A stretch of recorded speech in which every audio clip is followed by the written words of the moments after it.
BJP ने क्या किया? पहले तो मेघना प्राइवेट लिमिटेड को ऊपर इनकम टैक्स का छापा करवाती हैं और उसके करवाने के बाद से वो इलेक्ट्रल बॉन्ड भरवाते हैं, 1000 करोड़ देते हैं। उसके बाद से एक लॉटरी कंपनी है, उसके यहाँ भी ईडी का छापा पड़ता है। छापा पड़ने के बाद इलेक्ट्रल बॉन्ड, यानी एक मैंने गैंग, वसूली गैंग की तरह बीजेपी काम कर रही है। अरे माटी मानुष की सरकार ने इतने काम अंजाम दे दिए हैं बंगाल में कि 15-20 बरस तक टीएमसी तृणमूल कांग्रेस के बारे में मैंने हरवाने के बारे में सोचना भी बहुत बड़ा बेअदबी है। अभी जब इलेक्ट्रोल बॉन्ड का मामला जब सामने आया, इलेक्ट्रोल बॉन्ड का जो लिस्ट है साझा करने के लिए सीपीआईएम ने सुप्रीम कोर्ट में केस किया था, जब सामने आया तो सबसे बड़ा चौंका देने वाला जो रिपोर्ट आया है, 6000 करोड़ बीजेपी को गए हैं इलेक्ट्रोल बॉन्ड के जरिए जो डोनेशन मिले हैं।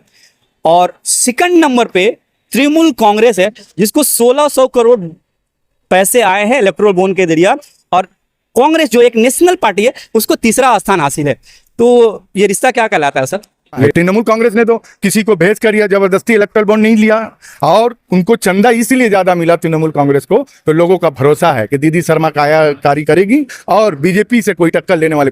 हिटलर का एक स्पोक्स पर्सन था गोल्बेज, उसकी खासियत यही थी कि वो झूठ भी बड़ी शिद्दत से बोलता था, और हिटलर का कहना था कि तुम झूठ भी इस तरह से बोलो कि लोगों को यकीन आ जाए। 99 बार अगर झूठ को तुम सच में तब्दील करना चाहो तो लोग भी मान लेते हैं। साहब, आम लोगों का कहना है, जिस तरह से तृणमूल ने अपने कैंडिडेट का नाम अनाउंस किया है, आम लोगों का कहना है कि दादा और दीदी एक है। क्या बोलिए? पहली बार हुआ है कि किसी शख्स का नाम देकर वो रिटर्न ले रहा है। क्यों ले रहा है? सबसे पहली बात, ममता बनर्जी, शत्रुघ्न सिन्हा, यूसुफ पठान, या और किसी की मैं बात नहीं कर रहा हूँ। नेत्री कौन है हमारी? ममता बनर्जी। एक वाहिद लीडर पूरे इलाका में नहीं खटता है, उसके कार्यकर्ता होते हैं, वो अपने कांधों पे बोझ उठाते हैं, वो इलाकाई काम करते हैं और अपने लीडर को हमेशा अव्वल मकाम पे रखते हैं। ममता बनर्जी नाम काफी है खिदमत। नमस्कार आदाब, स्वागत है आपके इंडिया न्यूज में। मैं नूर आलम। जैसा कि 2024 विधानसभा चुनाव के लिए बिगुल बज चुका है, कई एक पार्टियों ने अपने सारे कैंडिडेट के अनाउंस कर दिए हैं, कुछ पार्टियों ने अभी भी अपने कैंडिडेट्स के अनाउंस नहीं किया है। इस अवसर पे कमेटी तृणमूल के युवा नेताओं में से एक नेता अली रजा वो मौजूद है, उनसे हम लोग बात कर लेंगे। जो हिंदुस्तान की अभी जो सियासत है, जो हालात है, खासकर जो एसबीआई ने इलेक्ट्रोल बॉन्ड्स का जो मामला अभी शेयर किया है, किस पार्टी को कितना इलेक्ट्रोल बॉन्ड्स आए हैं, उस बारे में चर्चा करेंगे। और 2024 में किस तरह से किसकी सरकार बन रही है, पश्चिम बंगाल में 42 में कितना सीट लेकर के तृणमूल कांग्रेस आ रही है, इन सारे मुद्दों पर बात कर लेते हैं अली रजा साहब से। आइए जुड़ते हैं उनसे और उनका क्या कहना है इस पर सुनते हैं। अली साहब, बहुत बहुत स्वागत है आपका इंडिया न्यूज में। बहुत बहुत शुक्रिया। और अलिया साहब, जिस तरह से 2024 का चुनाव के लिए कैंपेन स्टार्ट हो चुका है और दम लोकसभा में देखा जा रहा है कि सुजन चक्रवर्ती काफी जोरों शोर से चुनाव कर रहे हैं, सीपीएम के हेवीवेट नेता है, तो क्या लगता है सौगतो राय कितना टक्कर देंगे? सबसे पहले तो मैं तमाम लोगों को रमज़ान की मुबारकबादी पेश करता हूँ। रमज़ान का महीना है और आपने सवाल किया कि सुजन चक्रवर्ती साहब हमारे एमपी जनाब प्रोफेसर सौगतो राय साहब को कितना टक्कर देंगे। देखिए, टक्कर तो है ही नहीं। इसलिए नहीं है कि प्रोफेसर सौगतो राय एक सीनियर व्यक्ति हैं, आज से नहीं 70 के पीरियड से वो पॉलिटिक्स में इन्वॉल्व हैं और उनकी जो छवि रही है वो साफ शफाफ है। और सीपीएम के ऊपर से बंगाल के लोगों ने अपना एतबार उठा लिया है और वो जितनी भी कोशिश कर लें, जितने भी जद्दोजहद कर लें, वो आवाम का एतमाद हासिल नहीं कर पाएंगे, क्योंकि हमारे माटी मानुष की सरकार ने इतने काम अंजाम दे दिए हैं बंगाल में कि 15-20 बरस तक टीएमसी तृणमूल कांग्रेस के बारे में मैंने हरवाने के बारे में सोचना भी बहुत बड़ा बेअदबी है। अलिया साहब, आम लोगों का कहना है, जिस तरह से तृणमूल ने अपने कैंडिडेट का नाम अनाउंस किया है, आम लोगों का कहना है कि दादा और दीदी एक है। क्या बोलिएगा? देखिए, सबसे पहली बात है, लोगों का जबान है, बहुत तरह से बातें करती हैं। आप बताइए कि ममता बनर्जी ने जिस तरह से बीजेपी सरकार की मुखालिफत की, सीए के लिए असेंबली में बिल पास करवाया, उन्होंने बाज़ाब्ता ये ऐलान कर दिया कि कोई भी बंगाल का व्यक्ति नए सिरे से सीए के लिए एप्लीकेशन नहीं देगा। बीजेपी को हर मोर्चे पे टक्कर देने के लिए ममता बनर्जी सीना सपर होकर खड़ी हैं। उसके बाद भी अगर कोई इल्ज़ाम तराशी करता है तो ये बेवकूफ़ी है। अधीर रंजन चौधरी बार बार इल्जाम लगाते हैं, जैसे कि आप देखिए कि बैरकपुर और जो लोकसभा का जो क्षेत्र है, सबको उम्मीद थी कि अर्जुन सिंह को टिकट मिलेगा, टीएमसी टिकट नहीं देती है, बीजेपी ज्वाइन कर लेते हैं। अधीर रंजन चौधरी के खिलाफ जहाँ पे कांग्रेस का गढ़ है, वहाँ पे एक मुस्लिम प्लेयर यूसुफ पठान को उतारा जाता है, तो लोग बहुत सारे अटकलें उठा रहे हैं और खासकर अधीर रंजन चौधरी ममता बनर्जी पे कटाक्ष करते देखे जाते हैं। देखिए, अधीर रंजन चौधरी 4-5 बार के सांसद हैं, रेलवे स्टैंडिंग कमेटी के चेयरमैन भी थे, अपोजिशन लीडर ऑफ इंडिया भी हैं। और आपको शायद मालूम होगा कि पूरे हिंदुस्तान में सबसे ज़्यादा माइनॉरिटी बेस कोई जिला है तो वह है मुर्शिदाबाद। और मुर्शिदाबाद की हालत इतनी गैर है, इसकी वजह है अधीर चौधरी। वो सिर्फ वहाँ से वोट लेते हैं लेकिन काम कुछ नहीं किए। आपने देखा गनीकांत चौधरी मरहूम के खानदान के ही लड़की मौसम नूर, उन्होंने क्या कहा पार्टी छोड़ते वक्त, कांग्रेस को छोड़ते वक्त उन्होंने कहा कि कांग्रेस में रह के तरक्याती काम बंगाल में नहीं हो सकते, इसलिए मैंने तृणमूल कांग्रेस ज्वाइन किया है और तृणमूल कांग्रेस ही काम करेगी। अधीर चौधरी का जहाँ तक यूसुफ पठान की बात है, यूसुफ पठान कोई हमारे लिए नया चेहरा नहीं है, कोलकाता नाइट राइडर से खेले भी हैं, बंगाल के लोग उनको बाखूबी जानते भी हैं और वो ऐसी शख्सियत है तो उनको अवाम से सिर्फ एतमाद का वोट लेना है, बाकी वो बंगाल के लोगों को देंगे लेंगे कुछ नहीं बनिस्बत अधीर चौधरी के। अच्छा साहब, जब बीजेपी कैंडिडेट लाती है बाहर से तो तृणमूल के नेता बोलते हैं बहिरागतो। तृणमूल ने बाहर का प्लेयर को लेकर के, बाहर कैंडिडेट को लेकर के, तो इस वक्त क्या कहिए? देखिए, इसमें मैं आपको एक एक्सप्लेन कर दे रहा हूँ कि जिस तरह आपने कहा कि दीदी ने बहिरागतो कहा, बहिरागतो किसको कहा जाता है? कि एक आदमी आया अजनबी के तरह बहुत से बातें किया करके चला, फिर इलेक्शन आया तो याद आया। यहाँ तो दीदी किसी को ला रही है तो अपना स्टेबल कर रही है, अपने नेतृत्व में रखेंगी। यूसुफ पठान क्या है? यूसुफ पठान बाहर के हैं लेकिन वो यहाँ के हो जाएंगे, जब वो एमपी हो जाएंगे तो बंगाल के ही होके रहेंगे। आपको मैं एक बात बता दूं, शत्रुघ्न सिन्हा तो कितने बार गए? आसनसोल के लोगों का बहुत कहना है कि जैसे कि साजिदा अहमद के लिए आपका वहां पे पोस्टर लगा है कि साजिदा अहमद को तो ढूंढ के लाने से इतना पैसा मिलेगा। आप शत्रुघ्न सिन्हा को बोल रहे हैं आसनसोल में लोग ढूंढ रहे हैं, आपको सब पता नहीं है कि शत्रुघ्न सिन्हा का इतना काम किया हुआ है कि पवन सिंह अपना नाम देके रिटर्न ले लेते हैं। अगर कोई कैंडिडेट भाई ऐसा होगा काम नहीं किया हो तो उसको हरवाने के लिए तो कोई भी आ सकता है, लेकिन वहाँ उनको डर है कि नहीं शत्रुघ्न सिन्हा।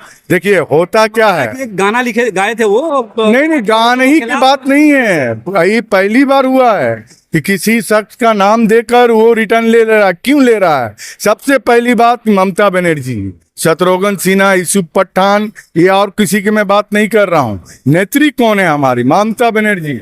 एक वाहिद लीडर पूरे इलाका में नहीं खटता है, उसके कार्यकर्ता होते हैं, वो अपने कांधों पे बोझ उठाते हैं, वो इलाकाई काम करते हैं और अपने लीडर को हमेशा अव्वल मकाम पे रखते हैं। ममता बनर्जी नाम काफी है खिदमत। अच्छा रियाज साहब, आपने ममता बनर्जी कहा, तो ममता बनर्जी हमेशा बीजेपी पे इल्जाम लगाती हैं कि बीजेपी 100 डेज वर्कर का पैसा नहीं दे रही है, कई एक बकाया रकम है, खस्ताहाली का रोना रोती है। अभी जब इलेक्ट्रोल बॉन्ड का मामला जब सामने आया, इलेक्ट्रोल बॉन्ड का जो लिस्ट है साझा करने के लिए सीपीआईएम ने सुप्रीम कोर्ट में केस किया था, जब सामने आया तो सबसे बड़ा चौंका देने वाला जो रिपोर्ट आया है, 6000 करोड़ बीजेपी को गए हैं इलेक्ट्रोल बॉन्ड के जरिए जो डोनेशन मिले हैं, और सेकंड नंबर पे तृणमूल कांग्रेस है जिसको 1600 करोड़ पैसे आए हैं इलेक्ट्रोल बॉन्ड के जरिए, और कांग्रेस जो एक नेशनल पार्टी है उसको तीसरा स्थान हासिल है। तो ये रिश्ता क्या कहलाता है सर? ये रिश्ता यही कहलाता है कि हिंदुस्तान के लोग, देखिए बीजेपी एक रोलिंग पार्टी है, रोलिंग पार्टी में जितने भी सरमाकार हैं वो चंदा डोनेशन देते हैं, उसकी एक अलग वजह होती है। बीजेपी ने क्या किया, पहले तो मेघना प्राइवेट लिमिटेड को ऊपर इनकम टैक्स का छापा करवाती हैं और उसके करवाने के बाद से वो इलेक्ट्रल बॉन्ड भरवाते हैं, 1000 करोड़ देते हैं। उसके बाद से एक लॉटरी कंपनी है, उसके यहाँ भी ईडी का छापा पड़ता है, छापा पड़ने के बाद इलेक्ट्रल बॉन्ड, यानी एक मैंने गैंग, वसूली गैंग की तरह बीजेपी काम कर रही है। बीजेपी सेंट्रल गवर्नमेंट में 18 स्टेट में उसकी हुकूमत है, 6000 करोड़, और सेंट्रल एक स्टेट में। मैं आ रहा हूँ, मैं बात पे आ रहा हूँ। बीजेपी ने इस तरह से अपने इलेक्ट्रल बॉन्ड कलेक्ट किए हैं, ईडी सीबीआई इनकम टैक्स को डरवा धमका कर भेजकर कंपनी को या किसी को ठेका देकर कि आप इतना दो तो हम आपको ये काम देंगे, इस तरह से किया।